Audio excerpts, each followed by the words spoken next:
Warriors and Words, a fantasy writing advice podcast. I'm Jed Herne, author of Siege of Trebelin, and I am joined by my fellow writers, starting with Michael R. Fletcher. Hi, I'm Michael R. Fletcher, author of the Obsidian Path trilogy and some other stuff. Rob J. Hayes. Hello, I'm Rob J. Hayes. I'm recently back off holiday and knackered, and I wrote some books like we'll go with the War Eternal. The War Eternal trilogy. It's not a trilogy anymore. And it's lastly, like Dirk Ashton. A quintilogy. A quintuplet? I don't know, it's a series.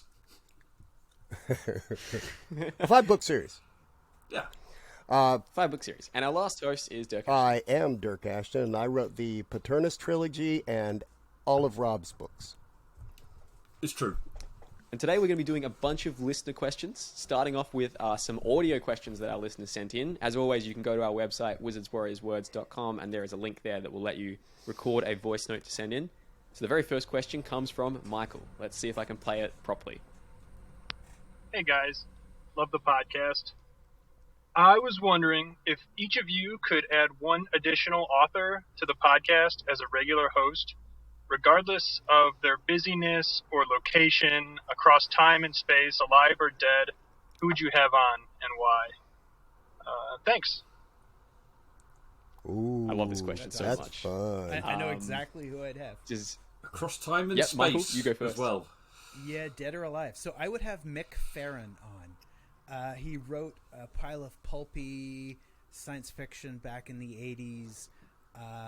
He was a drug-using rock and roll rebel, the real deal, anarchist, and absolutely brilliant. He played in bands, he toured. His publisher told him to try and write something like Star Wars, and the result was absolutely just mental. So I would love to have Mick Farren on. I think he'd be an amazing dude to chat with. Okay. that sounds really interesting. I'd never heard of that name before. Yeah, if you're younger than say 13 or 14 years old, you probably. I never heard of him, and Set I'm myself up for old. that one.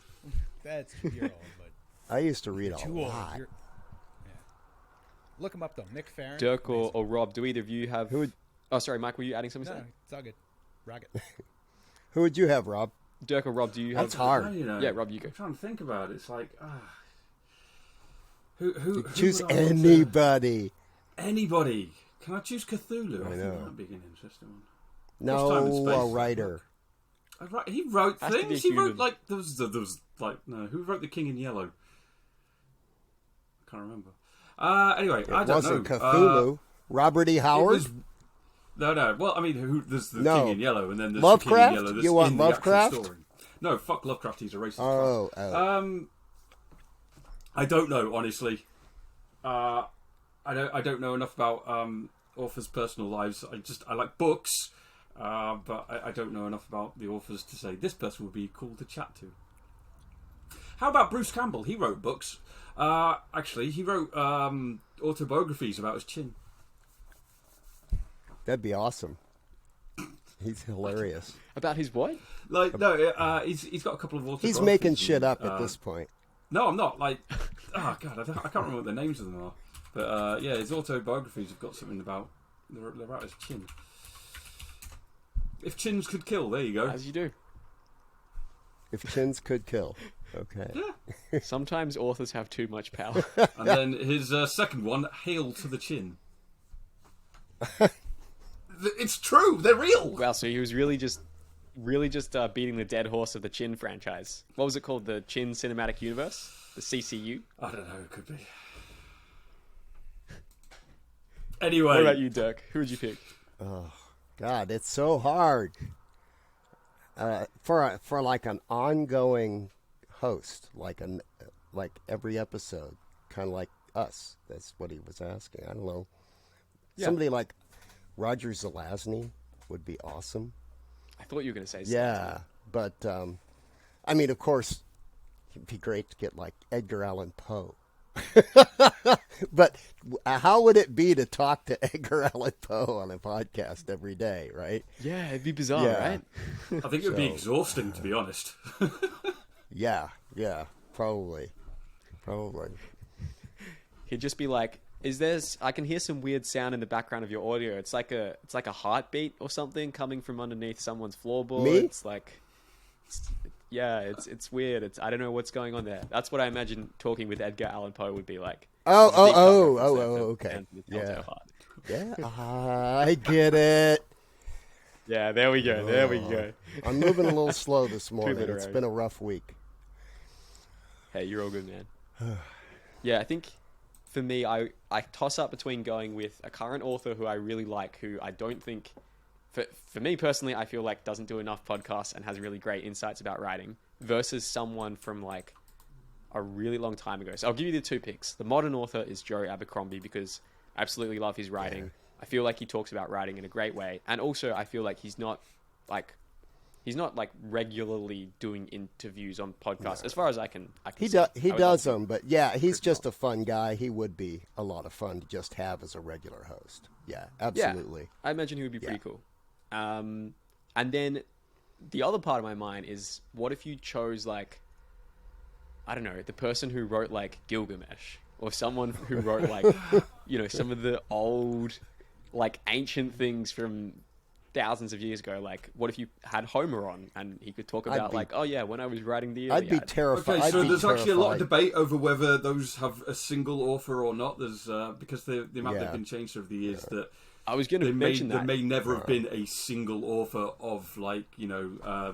Gilgamesh or the like. So that would be like a rotating series of hosts of people who have contributed to. I'd be afraid that if we summoned whoever wrote Gilgamesh, we might like get a demon. Quite a possibility, yeah. Which would be like, wouldn't it be great for? Wouldn't it be great if we entertaining summoned a podcasting? demon? I mean, to be honest, we've already got one demon on this show. I'm not going to say who, but you know. So having two wouldn't be too much of an issue. You know who it is. His name That's right. The his demons name would cancel reminds each other out. rhymes with Michael Snetcher. I don't know who that could possibly be. Like that narrows it down to 2 or 3 people, but it doesn't give you a specific culprit, does it? Far Could be too anyone. fluffy and sweet to be a demon. That's true. That would be some sort of Yeah, like so- clever disguise. You'd be like the wussiest demon in the world. He's a demon. Oh, the great That demon guy? sipping tea and we're gonna take a nap now.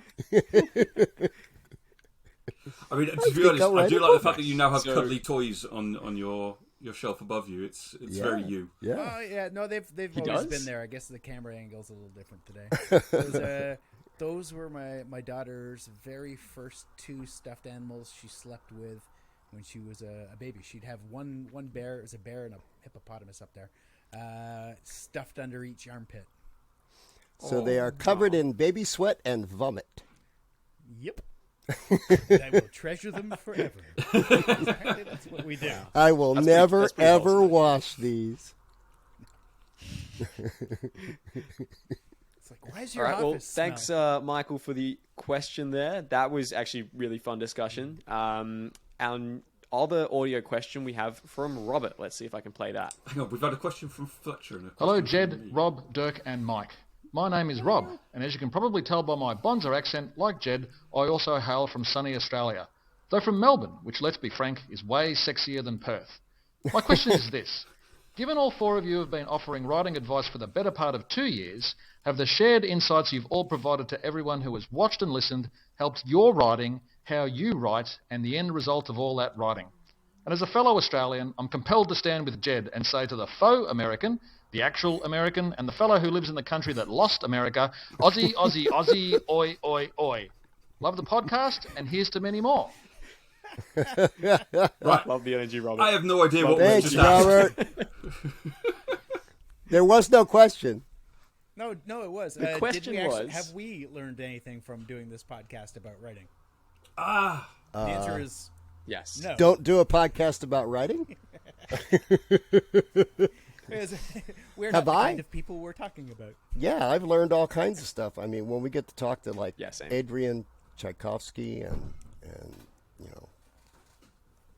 Anthony Ryan, Will Wyatt. and stuff like Brad that. Staley. Just So little, what you're little saying things, is yeah. you've learned nothing from us, but you've learned things from better authors. No, I have actually learned quite a bit from you guys over the years, but Yeah, we But want a to lot hear of it, it- Dirk. That's what but- the question's but all I- about. It's about what we learn from but each I know other. you Massage guys. that ego. I know you guys, so a lot of the stuff I've learned from you guys was from outside the podcast and from talking to you and reading your books and such. Well, personally, I'll start with one, maybe just to kick us off, and that is, Mike. A lesson that I took from you probably maybe about a year ago or so was, I suppose I'd always had the mindset that like the most important thing that you could be doing was like getting your daily words down and getting that habit and just like, you know, grinding away and continuing at it. And I think one of the things that you've mentioned a few times is how, like, yes, it's important to have those strong writing habits, particularly when you're starting out, but sometimes it's counterproductive to keep pushing when the story just isn't there. And sometimes you need to go off and do some other things, like go for a run, consume some other type of like media to refill your creative well, go back to the drawing board and plan again. And that's something you've mentioned as well, Dirk, re-outlining throughout the novel writing process. And I had that experience like a few days ago where I was sitting down to write a scene and I just wasn't feeling excited about it and I felt kind of stuck. And I realized, why am I putting the pressure on myself to write this if I'm not feeling excited? Because readers won't like it either. So I instead just went away, had to think about it for that day, and then at the end of the day had a much better direction for that scene that was pretty different, and I wouldn't have got there if I had just tried to plug away brute I'm force. good for something. Thanks for that lesson. That was it, though. That was the one thing. yeah. Well, That's the one lesson. Right, if that anybody high could is take And one, 100 episodes. if anything takes one, anyone takes one thing from me, that's good. Or you can like to refresh. You can go on holiday to Scotland, like Rob just did. Yeah. And get sunburned and It's true, stuff. I did. jealous. I've got a burned head. It's very sore up there, you know. Because it's very red. it's Rob. because Scotland is known for its sunny climes. It is. I mean, it's my first like a holiday desert without up there. hair, so I've got to get used to these things. Oh, Yeah, you just need to. yeah. There's wear a hat, Rob. Wear a hat. It's do. Rob. People can get It's sunburned Rob in the hat. Rob hat, and he didn't I know, wear a but it hat. was so windy that I had to put my hat in my bag because it was getting blown off my head constantly. So windy and sunny. You never see that scene in The Lord of the Rings where Gandalf's hat just gets blown off and he goes, you know what? Sod it. I'm giving up on this whole quest. It's too windy. Have you Did you ever guys see worn a that- Gandalf hat? They are so heavy. Wind will not touch those Yeah. things. Yeah, they're very heavy. All that felt. The Worldcon is going to be in Scotland in 2 years. Yes, 24? 2024, Glasgow. Yeah, I want to do that. I plan to do that. I will be there. If all else is It's not a well. big thing for me. It's like 5 hours on a train or something. Tops. Be fine. A single train trip. Anyway, there was a question. What about the rest was of you that guys? question? What other lessons have you... Yeah. Okay, so Rob, have you had any lessons for from me, the other co-hosts? it's I've learned there's no one way of doing things, because it's very easy when you don't have contact with other authors regularly to get into your method and think this is the method. But when you chat to a bunch of other authors, like you guys and all the other guests that we've had on, you quickly learn that everybody does things differently. So there's no one set way of doing it, and sometimes it's good to change things up. Maybe as a permanent sort of thing, you adopt a habit of another writer or whatever, or maybe just like, okay, for this book, I'm going to do things slightly differently. You might be like, I'm going to plan for this book. I'm a dedicated pantser, but for this book, I'm going to do a bit more planning or whatever. So yeah, for me, that it's just that it's learning that there are so many different ways of doing things, and no one way is right. Cool. It's a damn good lesson. Yeah, I would definitely agree with that. Yeah, I pick up just little things that I find seeping into my writing habits all the time on this show. Were you about to say something then, Mike? Sorry. No. Just commenting. That was Rob's was a fantastic lesson. That's actually very well put. He should probably be a writer. Yeah. I know. Right, so Every now and again, So I come up Mikey- with a gem of wisdom that I learned from someone else. So Rob has, or Mike Repurposing has is the learned essence of nothing creativity. because he already knew everything. Oh, I was so fantastic before any of this started. That's impossible. If anything, it's probably made your writing abilities Yeah. worse. Oh, I'm a much Yeah. You better- had to like the first, hang around my with first us, book and it's was dragged you genius. down. Everything since then has been just dive downhill as I learn more and more shit from you people. It's a slowly dilution of perfection. You started off perfect, and then just like everything else has been seeping in and making you worse over time. Yep. Yep. Terrible. Yep. You're going to end up writing Classic. erotica. Yeah. It's like we all start as wonderful and innocent and brilliant, and then school ruins us. It's true. And in this case, we are the school. Yes. Alrighty, next question. Moving right along. Robert, thanks for that question. Really appreciate the shout out from a fellow Australian. I need all the support I can get. Much appreciated. So let's grab another listener question. Lewis, who is a patron, by the way, thanks, Lewis, asks, what scenario is it a good idea to publish under a pseudonym? Something that I believe none of us have done. I've been considering it.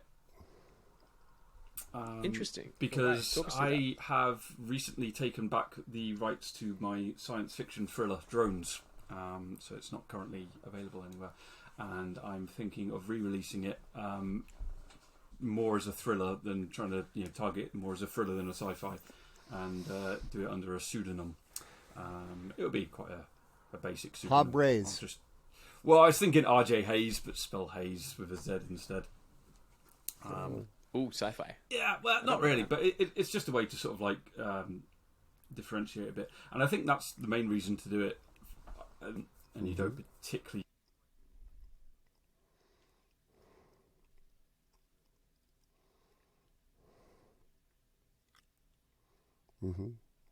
Yeah, I know authors who use a pseudonym anyway, just because they have a. Did we lose Rob? We did. Rob just disappeared. Okay, let's continue. Yeah, because they What happened there? because they have a job that they don't just want the name out there all the time, even though people do. Or I mean, she doesn't hide it, but Laura Hughes writes under her own name, but she writes as Demi Harper for her lit RPG stuff or progression fantasy kind of stuff. So it's a different kind of thing. And Hold on, Dirk. I just need to stop you there for a second. It says, Rob, there's, I think, low space on your computer, so the recording is not functioning on your browser properly. Cool. Just wanted to let you know, just in case something happens with that. Yeah. Okay. Cool. Continue, Dirk. and some folks write different, like romantic fantasy under one name, epic fantasy under another name. If we're really lucky, we might get Christian Miles / Miles Cameron on this show, maybe soon.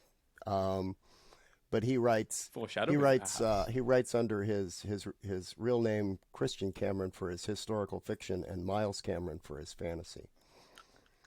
So. Even I feel like this was more of a common thing back in the day. Like Robin Hobb's real name is not Robin Hobb, for example.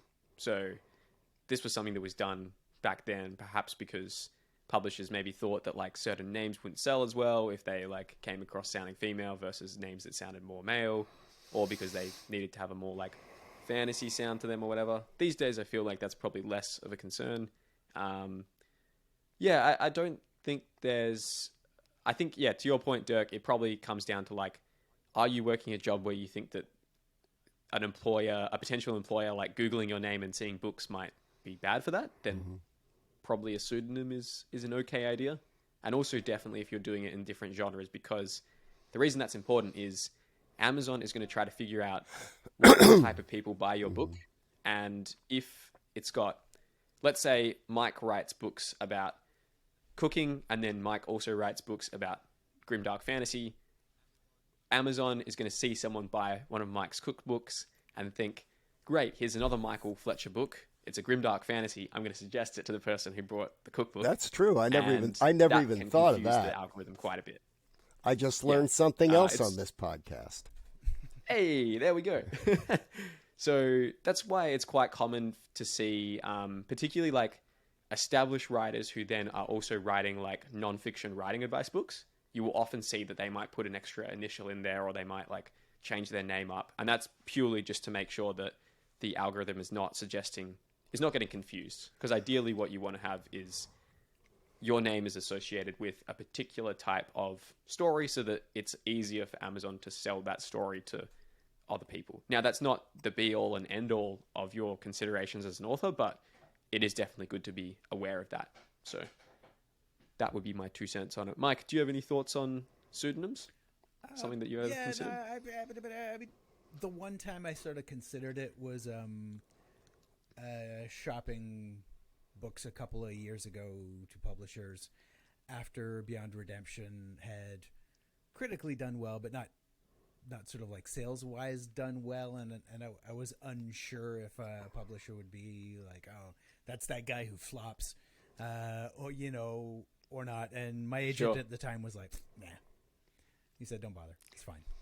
Well, I remember talking to Mike Carey, known for his comics, and then he wrote the Girl with all the gifts. He had his Felix Castor series, which was urban fantasy, a la sort of, Jim Butcherish, but his own kind of thing, and it did okay. But then he wanted to do things that were different, and his publisher said, let's do a different name. And he said for a very long time no one knew that M.R. Carey was Mike Carey, and Girl with All the Gifts just blew up and did really, really well. So I don't know if he'll go back to Mike Carey if he writes more straight fantasy kind of stuff. A name or a book that blows up, you kind of want everything attached to that. Yeah. At least for me. But I mean, mind you, I'm, fantasy really one genre with a toe in science fiction at the moment. Mm-hmm. Mm-hmm. I read a very good review of Rob's Titan Hoppers. Somebody loved it. You mean that book that isn't? They said, out "How yet does and he? can't be How, found I'm anywhere amazed. yet?" How does he keep getting better and better?" Yeah, I know. Well, he's learning influence, shit clearly. from us on this podcast. That's right. Correct. I'm So- sorry, I'm back now. I don't know if it's going to Rob's let me just stay or not. But hello, I'm back. Hey, we'll wrap this up in a few minutes anyway, so it's all good. Yeah, how is Titan Hoppers coming along? It's coming along. It's on the 12th of July, so it seems to be coming along well. It's been well received by art critics. Oh, wow. That will be not long after this episode comes out. Cool. Is the Titan Hoppers. cover art actually finished? The real cover art? Yeah. Oh, is it? Is it? Rob's recording isn't working again, so let's maybe just let's finish while we're on a semi-good note here, and then we'll try to fix this off air. Thank you for sending in your questions to the show. As a reminder, if you go to wizardswarriorswords.com, there is a button on there that lets you record a voice message for the show. Also, if you would like to have priority access to your questions on the show, you can head on over to our Patreon, patreon.com/wizardswarriorswords, and you can get bonus episodes on there, and also faster access to getting your questions answered on the show. So thank you for listening or watching, and we will see you next time. Thanks, everybody. Bye, everybody. Ciao.